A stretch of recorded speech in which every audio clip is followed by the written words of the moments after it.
वो है silent miscarriage. इस प्रकार का अबॉर्शन कि जिसके अंदर फीटस गर्भ के अंदर क्या हो चुका है, मर चुका है, लेकिन उसका पता नहीं चला है। यानी उसकी मौत तो हो गई है, लेकिन माता को उसके पता नहीं चला है, किसी प्रकार के कोई साइन सिम्टम नहीं आए हैं, न तो ब्लीडिंग हुई है न पेन हुआ। ऐसे केस हो जाता है, ऐसे केस हो जाते हैं। तो ऐसे केस मैंने सुने हैं कि 7वें महीने में बच्चे की मौत हो जाती है और वो 7 दिन तक गर्भ में रह जाता है, उसका माता को पता नहीं। वही तो कंडीशन है ना, उसी को तो साइलेंट बोला जा रहा है कि कुछ कंडीशन इस प्रकार की होती है, कुछ स्थिति ऐसी होती है जिसमें कुछ में तो नॉर्मल होते हुए भी हल्की सी दिक्कत में प्रॉब्लम होने लग जाती है, ब्लीडिंग होने लग जाती है, पेन होने लग जाती है। लेकिन कुछ कंडीशनें ऐसी होती है कि जिनमें ऐसी स्थितियां भी आ जाती है कि बच्चा मिसकैरेज तो हो चुका है, खत्म हो चुका है, लेकिन क्या हो रहा है फिर भी उसका पता ही नहीं चल रहा है। इस प्रकार के अबॉर्शन को क्या कहेंगे, साइलेंट या मिस्ड अबॉर्शन। ठीक है, अब इसमें एक चीज देखना है कि ऐसे केस ऐसा नहीं सुनाया, एक केस सामने आया था हमारे, इसमें 7वें महीने के अंदर जब वो चेक करवाने गए, अल्ट्रासोनोग्राफी हुई, तो अल्ट्रासोनोग्राफी बताया कि बच्चा 7 दिन पहले गर्भ के अंदर मिसकैरेज हो चुका है, मर चुका है। कितने दिन पहले? 7 दिन पहले। और उस फीमेल को कोई अनुभव नहीं था, उस चीज का कोई पता नहीं था, ओनली उसमें एक ही साइन समझ में आया था कि बच्चे की हलचल बंद हो गई थी, क्विकिंग बंद हो गई थी। क्या बंद हो गई थी? क्विकिंग बंद हो गई थी। और दूसरी कंडीशन ये थी कि फीटल हार्ट साउंड भी बंद हो चुका था। क्या हो चुका था? फीटल FHS भी कंप्लीट नहीं था, बंद था। अगर बच्चा मिसकैरेज हो गया तो बंद होना ही है। दूसरा क्विकिंग, अगर बच्चा मर चुका है तो मोमेंट भी क्यों करेगा। तो ये दोनों साइलेंट था। इस चक्कर में वो 5-7 दिन तो रुके, लेकिन उनको वैसे भी 3rd ट्राइमेस्टर की जांच करवानी थी। अब 3rd ट्राइमेस्टर के 7वें महीने में होती है, ये होती है लगभग 7वें 8वें महीने, 7वें महीने के आसपास। तो वो उसमें वैसे भी उनको जाना ही था विजिट के लिए, तो वो गए तो पता चला कि 7 महीने पहले ऐसी कंडीशन हो गई थी, 7 दिन पहले ऐसी कंडीशन हो गई थी। तो ऐसी कंडीशन अबॉर्शन के समय भी हो जाती है, जो फीमेल के गर्भ में बच्चा खत्म हो जाता है लेकिन फीमेल को उसका अनुभव नहीं होता है। तो ये क्या कहलाएगा? साइलेंट मिसकैरेज, जिसका पता नहीं है, बच्चा मर चुका है लेकिन साइलेंट है, मौन है, उसका कोई पता नहीं है, कोई साइन, कोई सिम्टम, कोई उभर के नहीं आ रहा है। तो इस कंडीशन को क्या कहेंगे? और साइलेंट मिसकैरेज के दूसरा नाम क्या होता है इसका?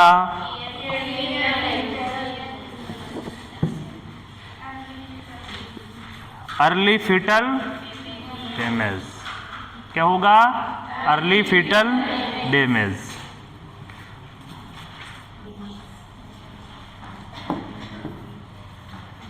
अब इसके क्लिनिकल फीचर्स लिखना।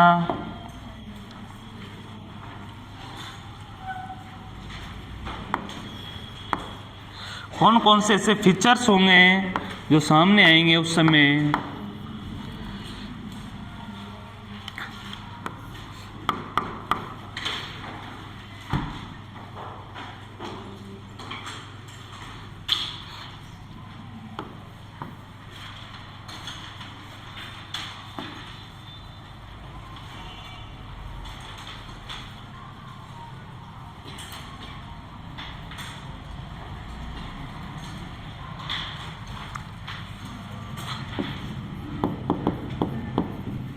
मिस्ड अबॉर्शन में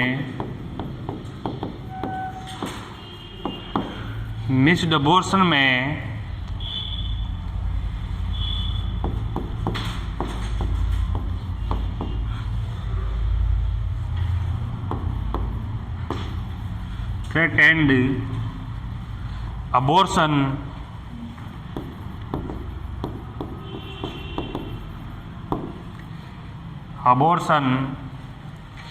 के समान लक्षण उत्पन्न होते हैं।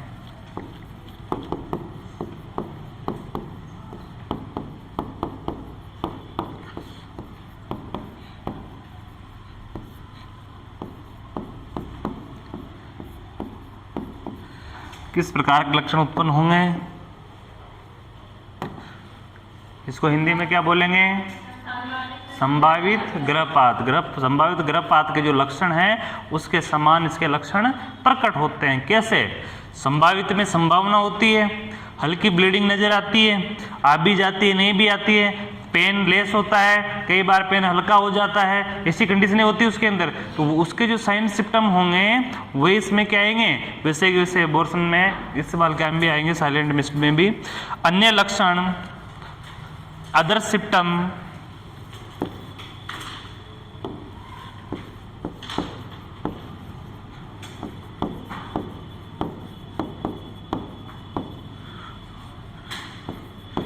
जो निम्न हैं,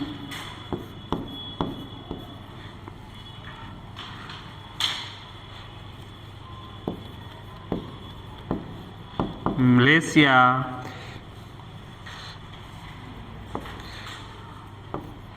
पायरेक्सिया,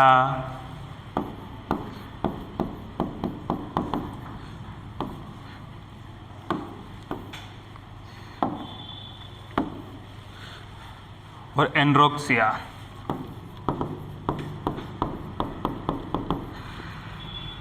एनोरेक्सिया। मलेशिया का सीधा सीधा अर्थ होता है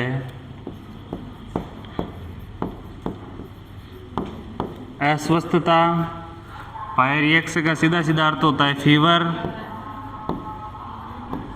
एनोरेक्सिया का सीधा सीधा अर्थ होता है भूख की कमी या भूख में एबनॉर्मलिटीज।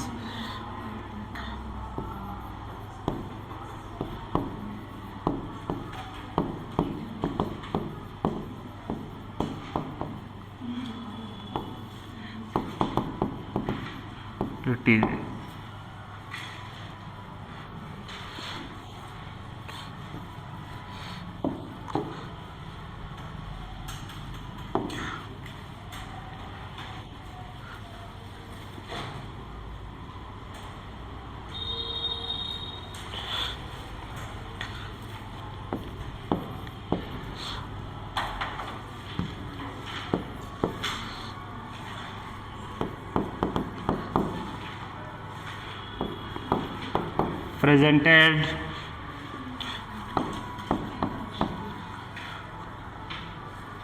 brownish vaginal discharge,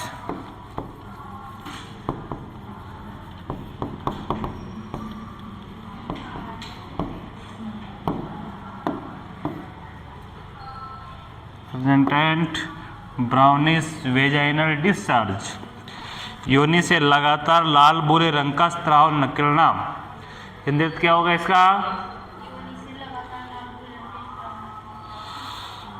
योनि से लगातार लाल भूरे रंग का स्राव निकलना या आना।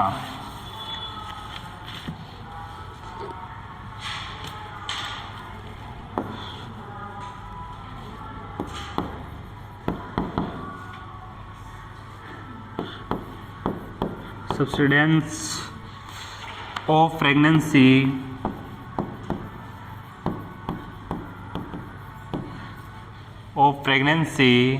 symptom,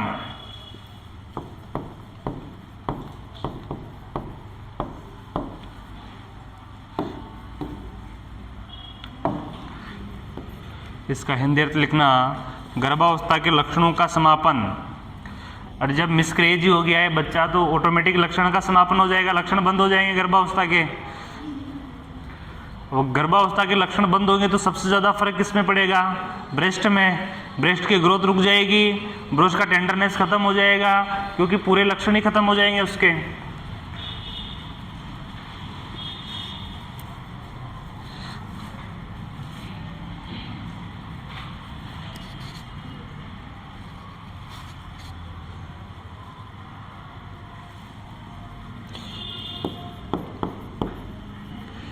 breast change in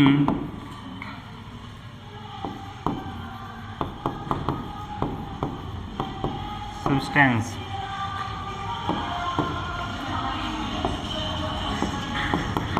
example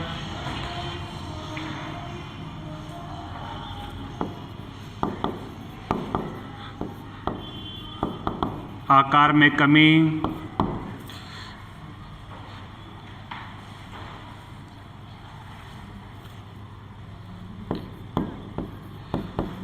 स्त्राव,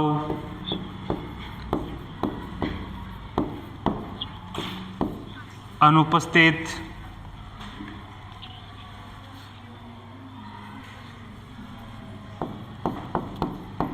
होना,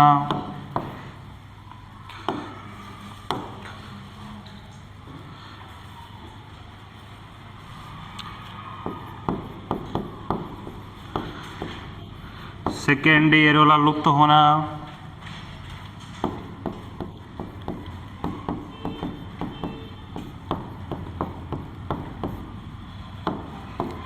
सेकेंडरी एरोला लुप्त होना,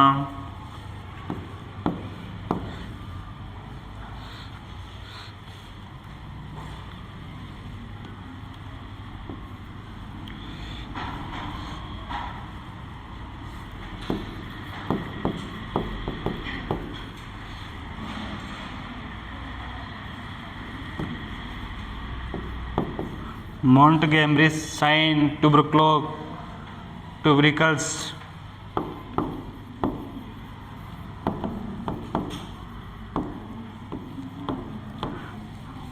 अरे मॉन्टगोमरी ट्यूबरकल्स का लुप्त होना,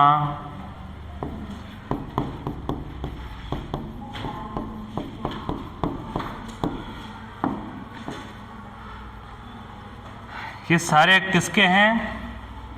ब्रेस्ट के। अगर प्रेगनेंसी रुक गई है तो प्रेगनेंसी रुक जाएगी तो ब्रेस्ट चेंजेस जो एब्डोमिनल के अंदर से तो कुछ खाली नहीं हुआ है, बच्चा का कोई टुकड़ा बाहर नहीं आया है, कोई प्लेसेंटा बाहर नहीं आया है, तो उसमें तो भारीपन नजर आएगा, ग्रोथ तो उसकी भी रुक जाएगी, लेकिन उसमें क्या है, भारीपन नजर आएगा। लेकिन अधिकतर सिम्टम किस में आएंगे? ब्रेस्ट में आएंगे। ब्रेस्ट ग्रोथ रुक जाएगी। क्या रुक जाएगी? ब्रेस्ट की ग्रोथ रुक जाएगी। ब्रेस्ट के जितने भी सिम्टम आने थे प्रेगनेंसी के, वो ब्रेस्ट के सिम्टम बंद हो जाएंगे।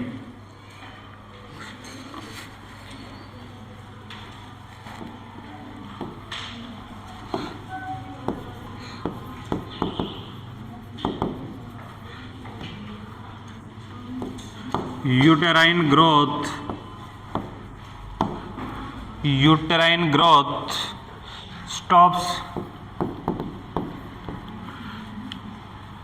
यूटेराइन की ग्रोथ, यूटरस की ग्रोथ भी क्या हो जाएगी? स्टॉप हो जाएगी, वो भी बंद हो जाएगी।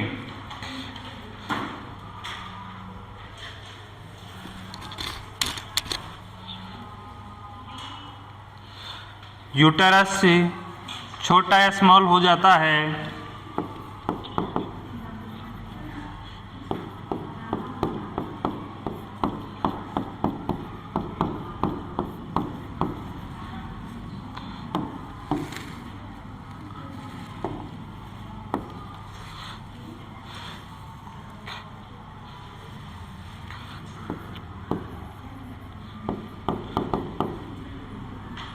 Cervix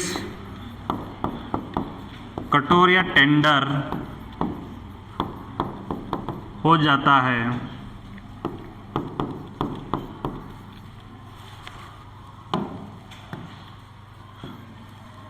tender of cervix, English में लिखना हो टेंडर ऑफ सर्विक्स लिख सकते हो।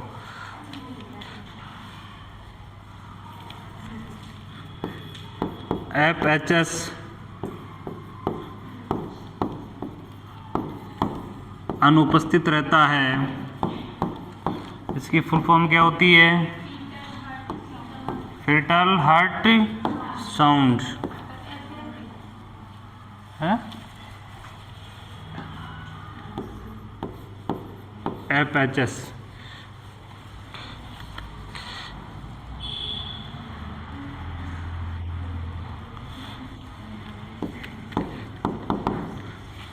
अरे बातें नहीं।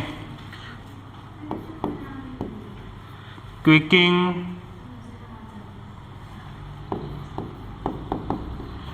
क्विकनिंग और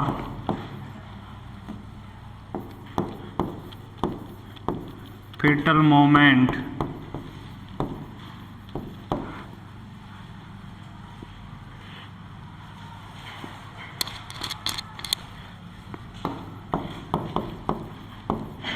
कॉम एब्सेंट।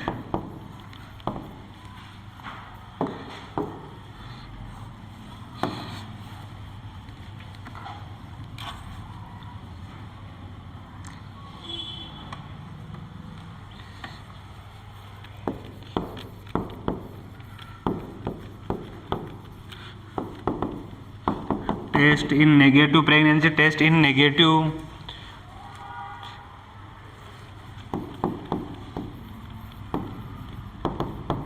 प्रेगनेंसी का टेस्ट भी क्या आने लग जाता है, नेगेटिव आने लग जाता है।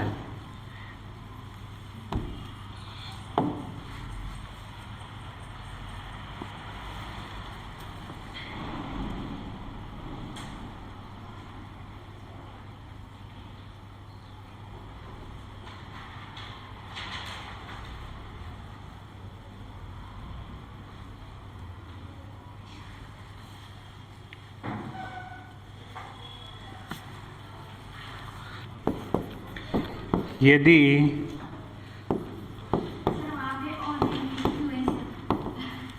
क्या कहाँ पे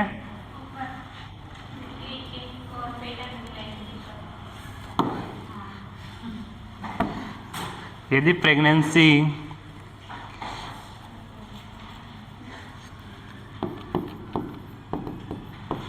सोलह वीक से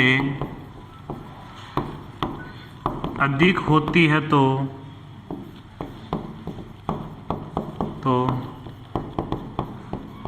मिस्ड अबॉर्शन में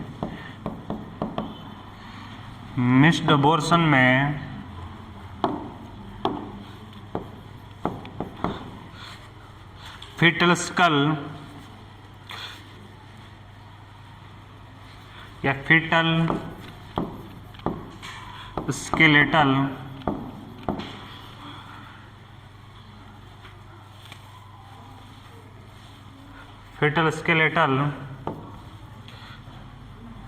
लुप्त हो जाता है।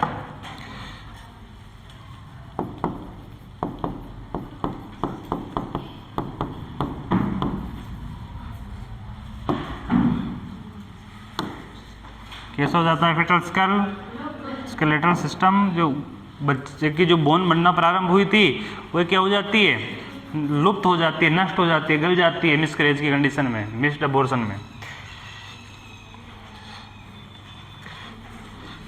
इसके अलावा डायग्नोसिस, इसमें कोई समझने की चीज़ नहीं है। अरे नहीं है ना समझने की, या कोई चीज़ समझ में नहीं आई हो तो पूछ लो, क्योंकि जो टॉपिक ऐसे पढ़ रहे हैं अपन, इनमें समझना है ही नहीं कुछ, जो है वो है। और वो समझे समझाए उनको पहले पढ़ चुके हैं अपन, नई चीज़ आएगी तो उसको समझाएंगे।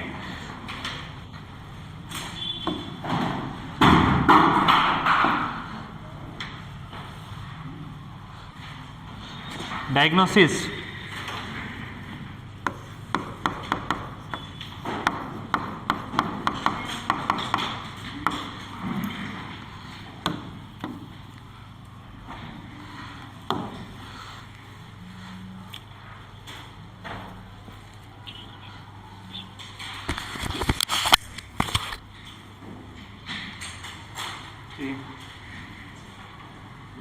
हाँ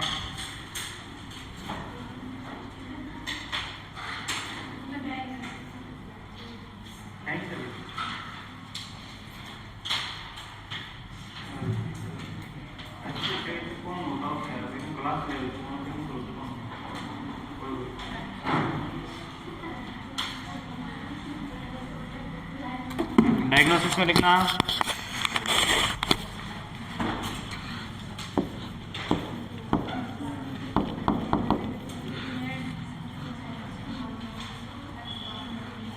physical examination,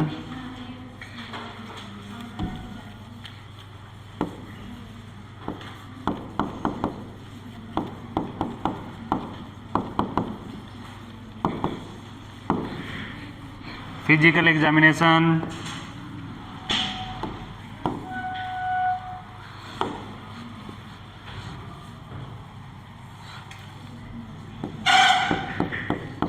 FHS examination,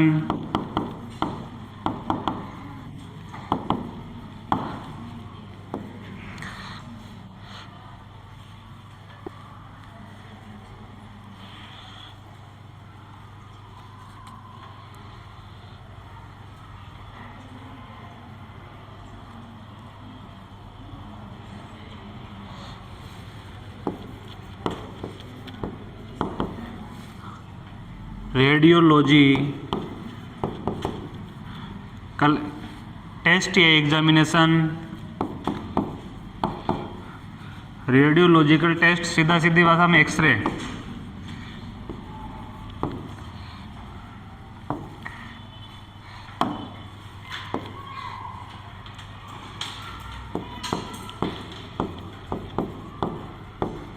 symptoms से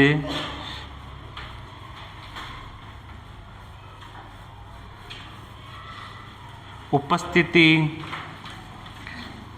सिम्टम्स की उपस्थिति, जांच,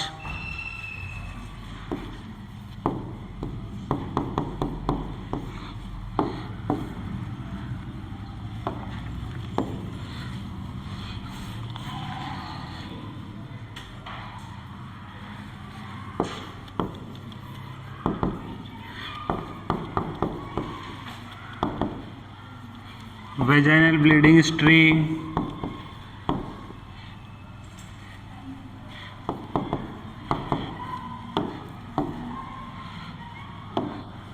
vaginal bleeding history test,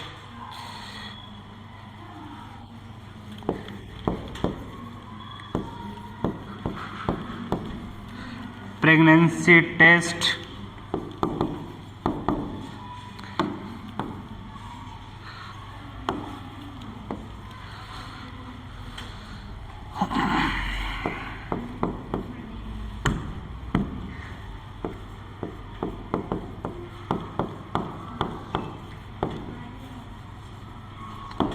ultrasonography,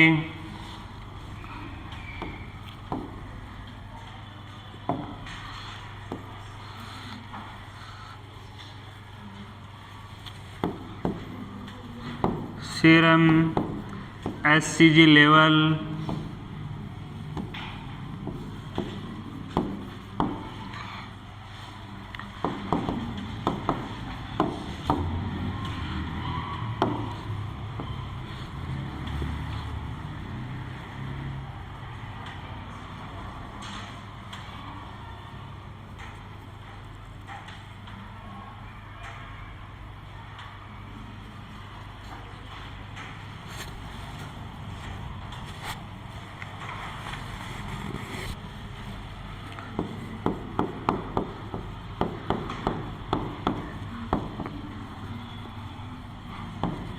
में mixed fetal sec,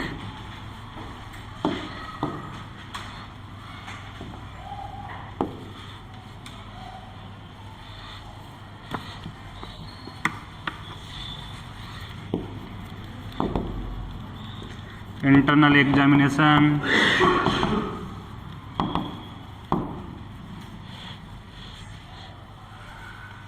of uterus and cervix,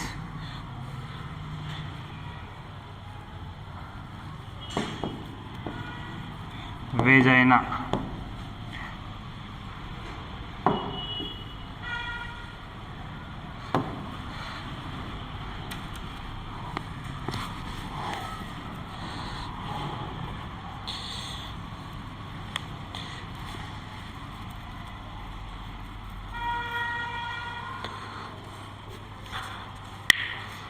ये तो सारे क्या हैं, कौन कौन से हैं देखना, कौन कौन से टेस्ट होंगे इसमें। कॉमन टेस्ट है,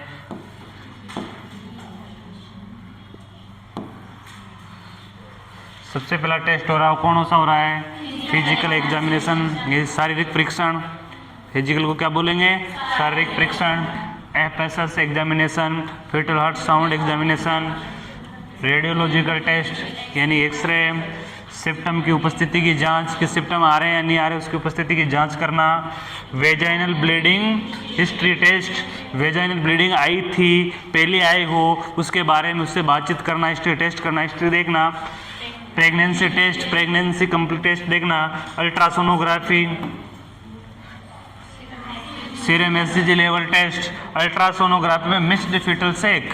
अगर अल्ट्रासोनोग्राफी करते हैं जिसके अंदर फीटल सेक मिक्स्ड है तो वो भी क्या है कि फीटल मर चुका है, तो फीटल सेक को देखना। Internal examination of uterus and cervix vagina, यानी इन तीनों का क्या करना, इंटरनल अंदर से एग्जामिनेशन करना। हेडिंग लगाना कॉम्प्लिकेशंस।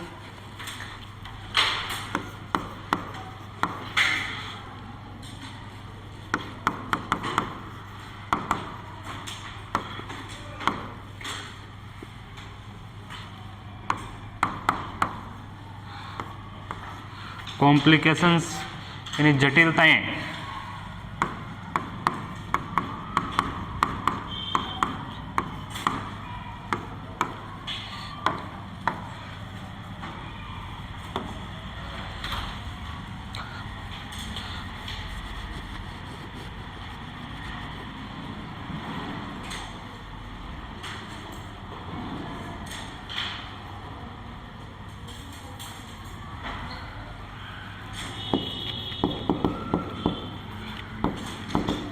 मिस्ड अबॉर्शन की कंडीशन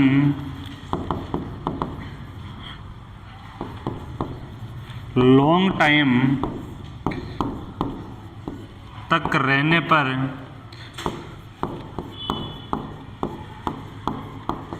निम्न कॉम्प्लिकेशंस उत्पन्न होती है।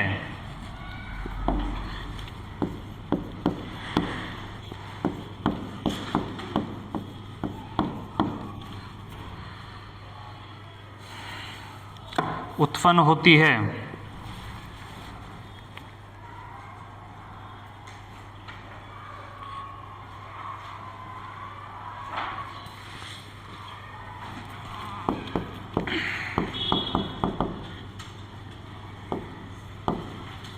Emotional disorder,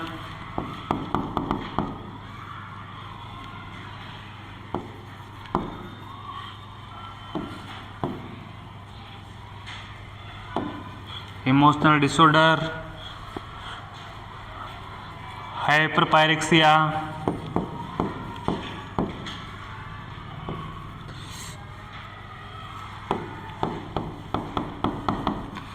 hyperpyrexia,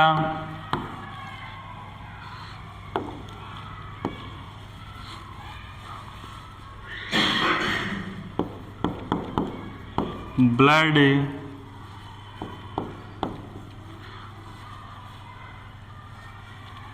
कोagulation disorder.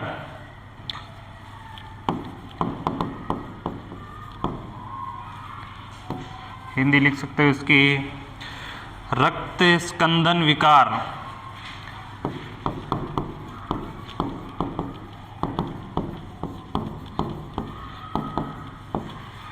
Blood Skandan विकार।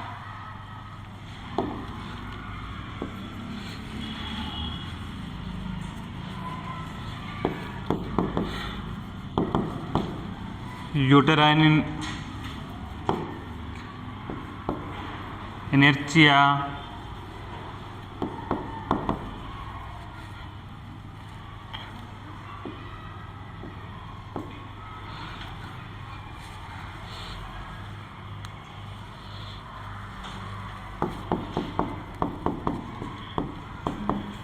गर्भाशय पर जड़ता उत्पन्न होना,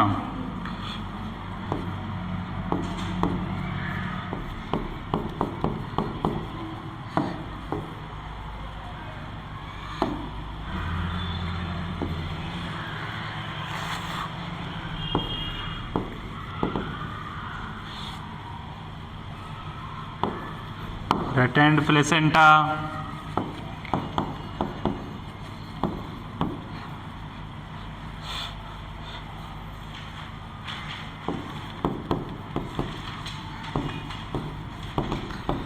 अंदर रह जाना,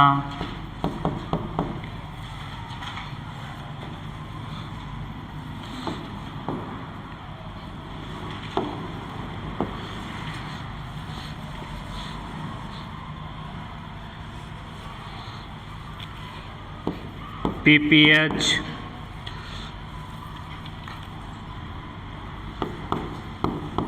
post partum haemorrhage.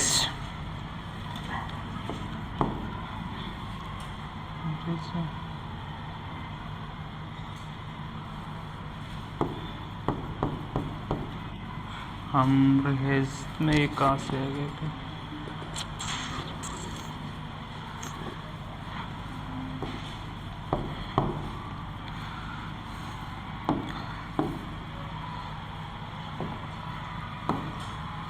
Postpartum haemorrhage, प्रसव पश्चात रक्तस्राव। इसका हिंदी अर्थ क्या होता है?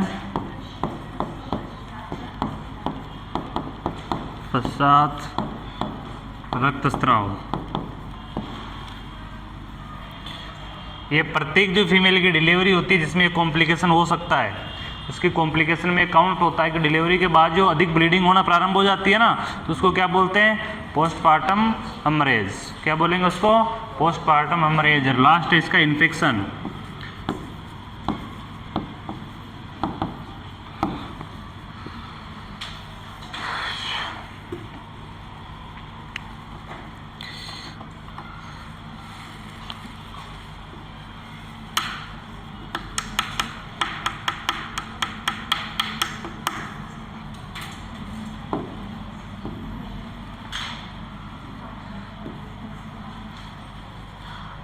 तो कॉम्प्लिकेशन कौन कौन से पड़े? मिस्ड अबॉर्शन की कंडीशन में लॉन्ग टाइम तक रहने पर ये क्या हो जाता है? कॉम्प्लिकेशन उत्पन्न होती है। निम्न कॉम्प्लिकेशन उत्पन्न होती है, जिसमें पहला इमोशनल डिसऑर्डर उत्पन्न हो जाएगा। दूसरी कंडीशन हो गया हाइपरपायरेक्सिया, यानी अति ज्वर, यानी अधिक टेम्परेचर पे क्या होने लग जाएगा? बुखार। ब्लड कॉन्जुलेशन डिसऑर्डर, ब्लड संकंदन विकार, ब्लड में क्या हो जाएगी? संकंदन में डिसऑर्डर हो जाएगा, क्लोटिंग में होने जाएगा। यूट्राइन हिस्टेरिया, गर्भाशय पर जड़ता उत्पन्न होना, इसके रिटेंड प्लेसेंटा अंदर रह जाना। PPH पोस्टपार्टम हमरेज, प्रसव के पश्चात रक्तस्राव होना। लास्ट क्या है? इन्फेक्शन। ठीक है, हेडिंग लगाओ मैनेजमेंट।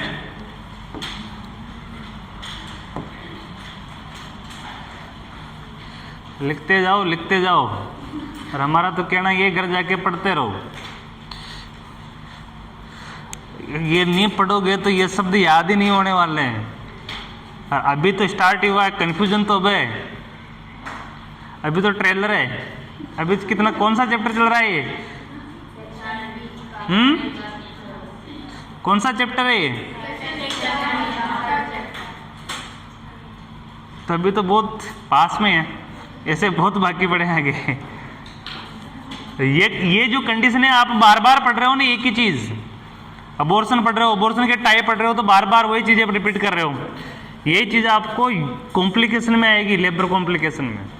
उसमें इतनी कॉम्प्लिकेशन आएगी कि प्रत्येक कॉम्प्लिकेशन की डेफिनेशन आएगी और प्रत्येक कॉम्प्लिकेशन का मैनेजमेंट आएगा, फीचर्स आएंगे और उस कॉम्प्लिकेशन के अंदर भी उसकी कॉम्प्लिकेशन आएगी और उसका मैनेजमेंट होगा। ऐसे कोई बहुत सारी डिजीज आने वाली है आगे, जिसमें बार बार ये लगेगा कि बार बार अपन एक एक चीज क्यों दोहरा रहे हैं। उसका मैनेजमेंट होगा, लगभग सभी का सेम मैनेजमेंट होगा।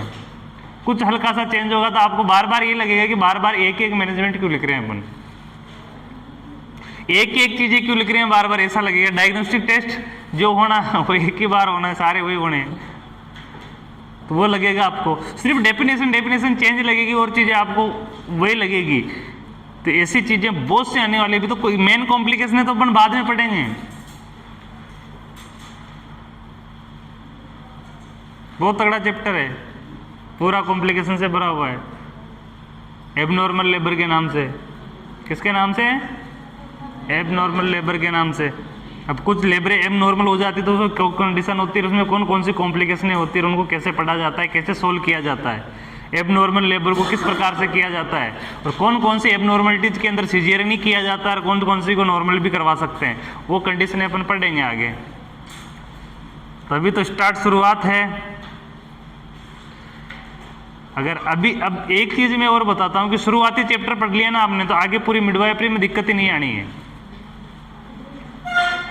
शुरुआत के चैप्टर पढ़ लिए ना तो आगे समस्या नहीं आनी है, क्योंकि रिपीट चीजें वही होनी है।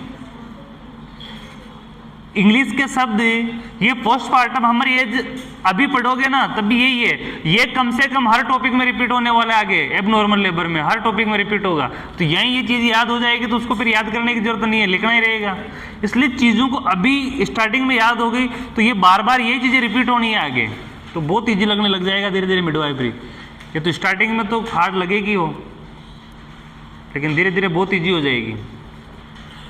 तो ईजी तब होगी जब स्टार्टिंग के शुरुआती चैप्टर पढ़ोगे और उनको याद भी करोगे, समझोगे, तो आगे वही चीज़ें रिपीट होगी, तो फिर आपको लगेगा कि अपने पढ़ी हुई चीज़ें, क्या लगेगा कि पढ़ी हुई चीज़ें।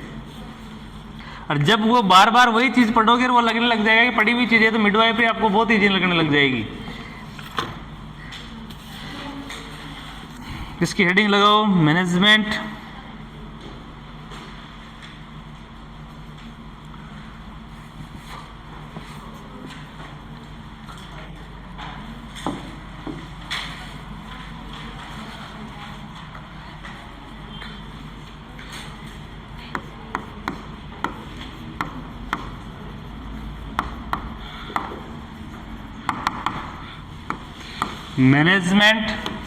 मैनेजमेंट वही होगा जो औरों में होता है, सेम चीज वही होने वाली है।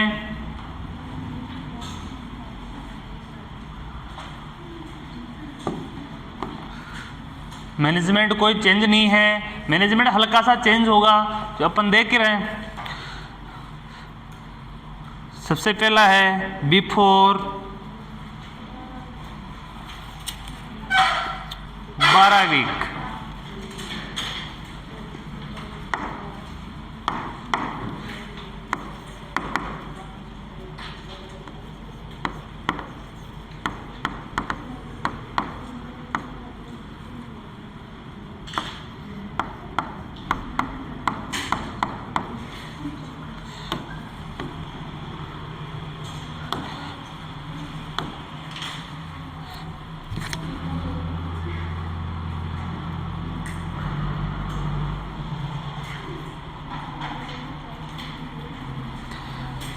इसमें एक ही चीज पढ़नी है, क्या पढ़नी है, तो वो लिखो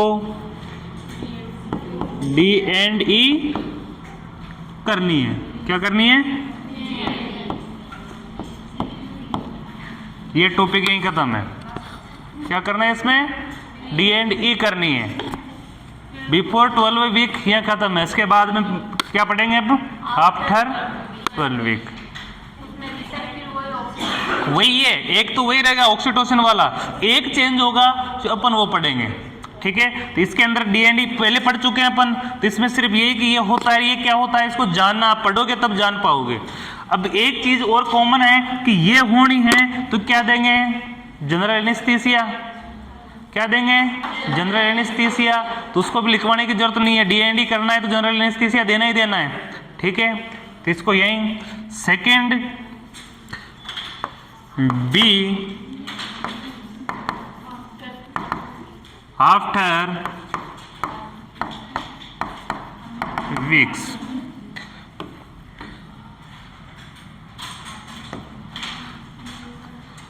पढ़ना है, और ये शॉर्ट भी पढ़ने के लिए करवा रहे हैं। अगर एग्जाम में से पूछना है तो प्रोसेस पूरी आएगी, D&E की प्रोसेस पूरी आएगी, ऑक्सीटोसिन की प्रोसेस पूरी आएगी।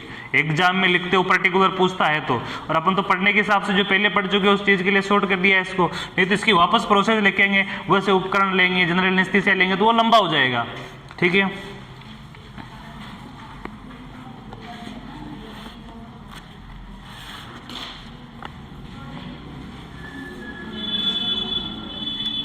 इसमें लिखना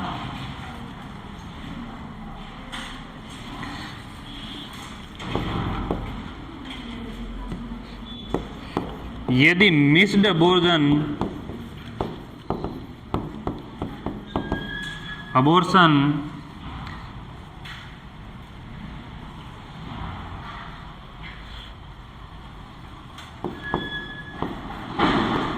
12 वीक के बाद होता है तो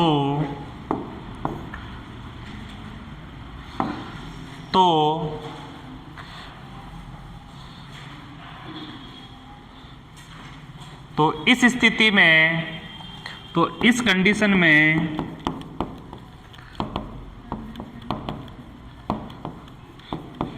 फोर वीक, इस कंडीशन में 4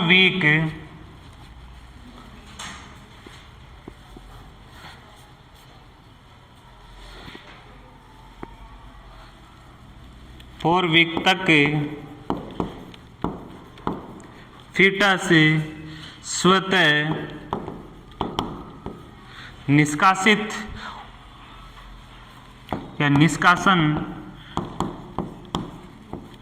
का वेट करना चाहिए, इंतजार करना चाहिए, वेट करना चाहिए। अगर अपने को लग जाता है कि ऐसी कंडीशन हो गई है तो कितने दिनों तक उसका वेट करना चाहिए? 4 वीक। 4 वीक तक अगर ये ऑटोमेटिक निकल जाता है तो ठीक है, वेट करना चाहिए।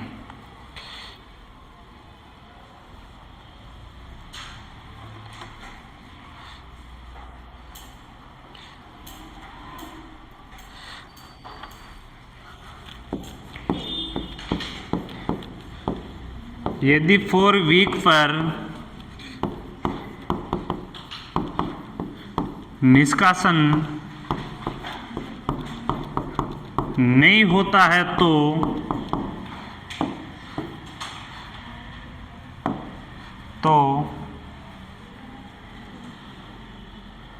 निम्न मेथड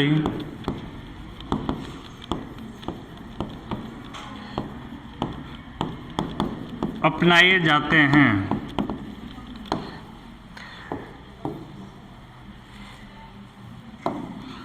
पहला है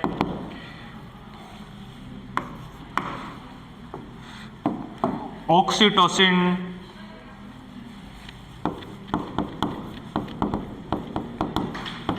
ड्रिफ्ट।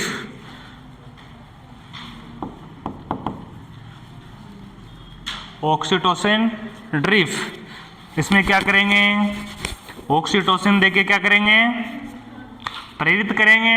किसके लिए? बाहर निकालने के लिए। ये प्रोसेस मैंने पहले लिखवा दी है, लिखवा दी पूरी ऑक्सीटोसिन वाली। अरे लिख रखी है ना, तो बोलो तो सही।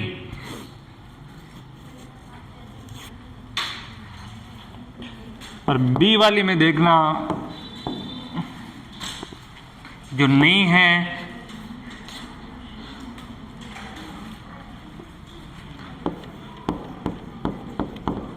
प्रोस्टोग्लैंडिन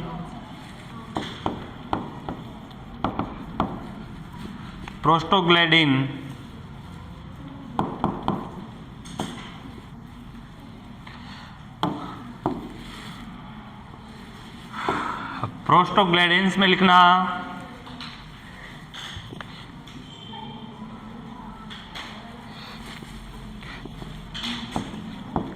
यह है, अरे बातें नहीं, यह है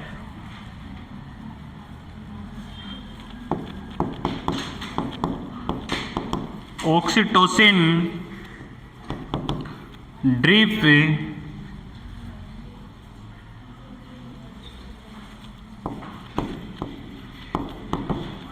विधि की तुलना में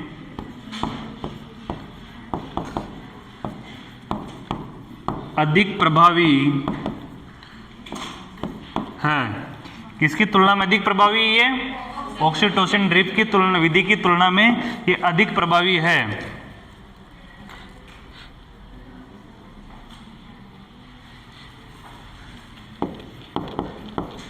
इसमें निम्न ड्रग्स का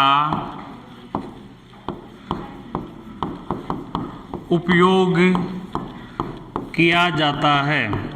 इस विधि में किसका उपयोग? इसमें भी किसका उपयोग करते हैं? तो दवाइयों का ही उपयोग है, लेकिन इसमें ऑक्सीटोसिन का उपयोग नहीं करते हैं, कोई दूसरी दवाइयों का उपयोग करते हैं। तो पहली है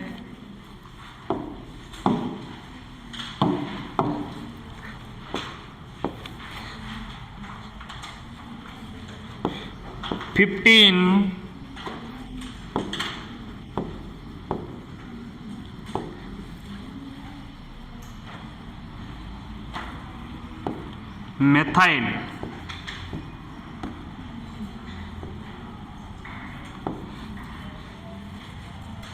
methyl PGF2।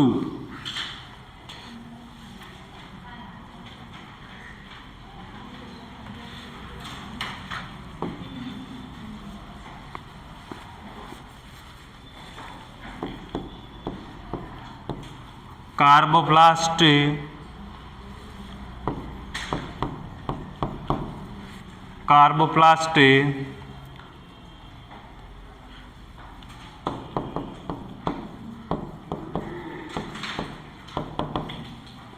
Tromethamine,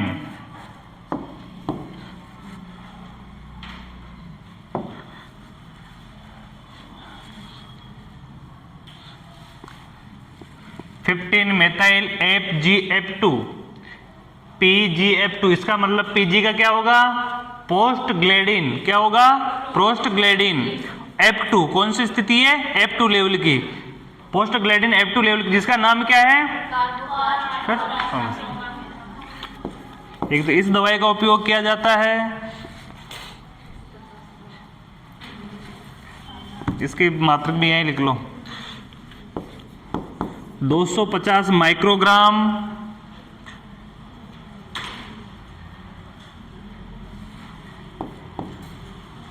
1 m 3 hours।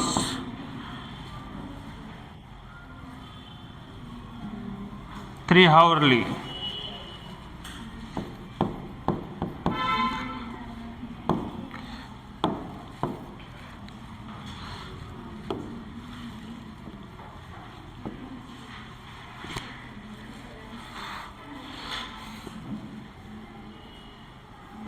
ये विधि अधिकतम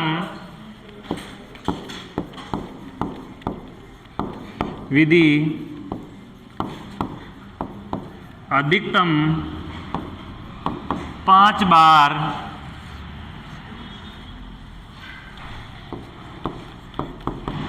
प्रयोग की जा सकती है। कितनी बार प्रयोग कर सकते हैं इसको? 5 बार। सेकेंड, PGE1,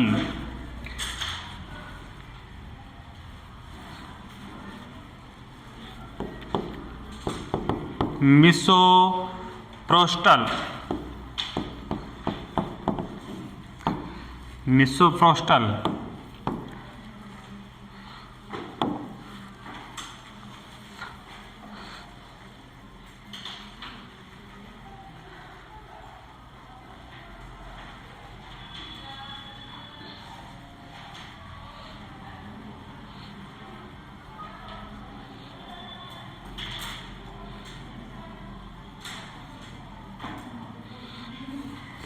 अब इस पे देखना,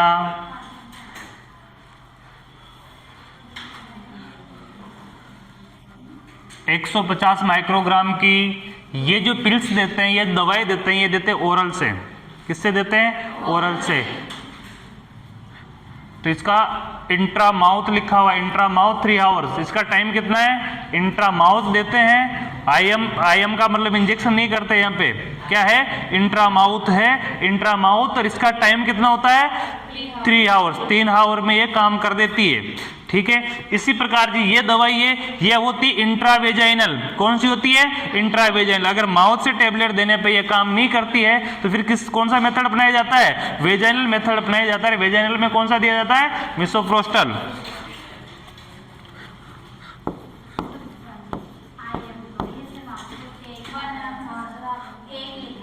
एक नहीं है वो उसमें छपा हुआ है एक, लेकिन एक नहीं है, वो इंट्रा माउथ है, मुंह के जरिए। और इसके अंदर होगा अब सेकंड वाला, इसमें है इंट्रावेजाइनल।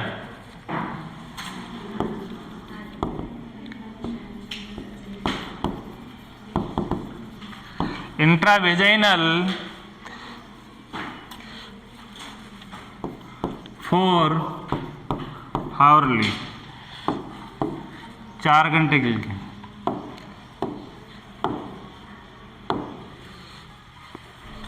इस विधि का अधिकतम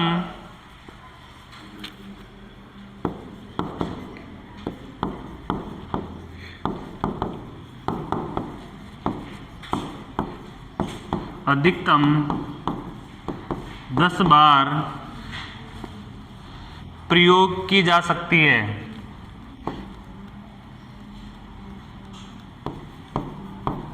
प्रयोग की जा सकती है।